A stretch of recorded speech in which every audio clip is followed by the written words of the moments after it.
Magandang araw, ako nga po pala si Binibining Mergis F. Cubero, PS.Ed. Filipino 3C. Bago tayo magsimula sa ating paksang tatalakayin, tayo muna ay manalangin. Sa ngalan ng Ama, ng Anak, ng Espiritu Santo. Amen. Panginoon, pagpalain mo ang bawat mag-aaral dito, pati na rin ang aming guro. Sa aming pagsimula sa aming panibagong araw ng pag-aaral, mangyaring bigyan kami ng maliw na isip at bukas na puso upang maunawaan namin ang mga kalaman at aral na itinakda sa amin. Tulungan mo kaming maging matulungin at hayaang gabayan kami ng iyong katarungan sa aming pag-aaral. Narito ang layunin. Ito ang inasahan nating malaman pagkatapos ng talakayan. Basahin ang layunin gamit ng inyong mga mata lamang. Tapos na ba? Tayo na ay magsimula. Magandang araw mga mag-aaral. Ako nga po pala ulit si Binibining Mergis F. Cubero. Ang paksang tatalakayin natin ngayon ay tungkol sa estrukturalismong pagdulog. Ang ibig sabihin ng estrukturalismo ay nakaugat sa paniniwala ang kahulugan ay maaring lamang mapalitaw kapag ito ay tinitignan sa mas malawak na estruktura. Ang estruktura ng wika, ang kahulugan ay nakapaloob sa sistema ng wika o tinatawag na langwe na nakadepende naman sa aktwal na sinasabi o binibigkas. Kaya't kung paghambingin ang formalismo at estrukturalismo, habang ang formalismo ay lumalapit sa teksto, ang estrukturalismo naman ay lumalayo para higit na makalapit sa konteksto. Nabasa niyo na ba ang tulang Plastic Boy ni Herman V. Herbacio? Kung hindi, narito basahin natin. Plastic Boy ni Herman B. Herbacio. Minumura niyang lahat ang hindi bumili ng kanyang plastik. Alam niyo ba kung ilang piraso ang kailangan kong ibenta para maipantanduay ang mahal kong ama? Minumura niya ang lahat ng bumili ng kanyang plastik. Alam niyo ba na mas malakas mambatok ang pinakamamahal kong ama kapag nalalasing?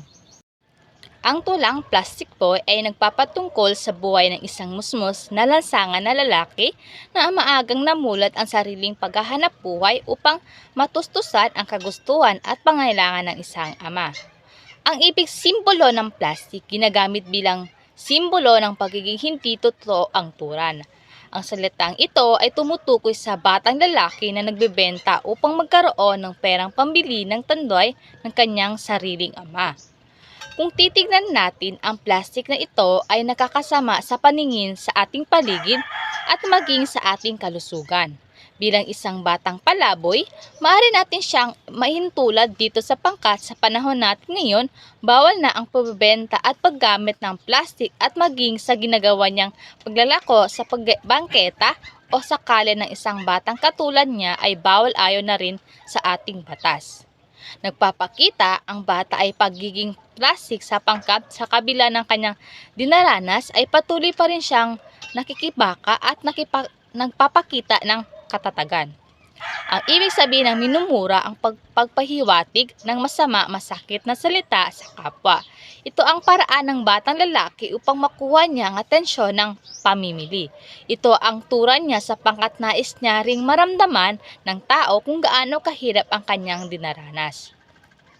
Alam niyo ba kung ilang piraso ang kailangan kong ibenta para maipantanduay ang mahal kong ama?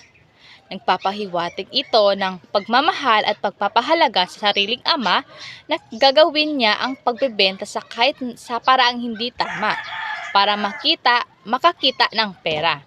Subalit, ito ay naging baliktaran kung ano ang narapat dahil alam naman natin na hindi ang bata ang maghahanap buhay sa kanyang pamilya, kundi ang ama.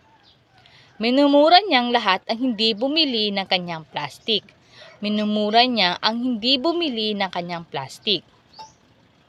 Nagpapakita ito ng pagiging mapursigi sa paraang marahas ng batang katulad niya dahil na rin sa paraan ng kanyang pananalita tuwing siya ay nagbebenta. Ito ay maaring konektado kung ano ang karanasan meron siya sa kanyang buhay. Alam niyo ba na mas malakas mambatok ang pinakamamahal kong ama pag nalalasing? Nagpapahiwatig ito ng karahasan at pananakit ng isang ama sa kanyang anak. Ibig ding sabihin nito ay madalas talaga siyang sinasaktan ng kanyang ama, lalo na rin sa nabanggit na mas malakas mambatok. Kahit alam naman natin ang pagpapalo o pananakit ay pwedeng paraan ng pagdidisiplina. Ngunit malaking labag ito sa nararapat maranasan ng isang bata. Isang patunay lang ito na walang sa maayos na pag-aalaga ang ama. Yan ang Plastic Boy ni Herman V. Herbacio.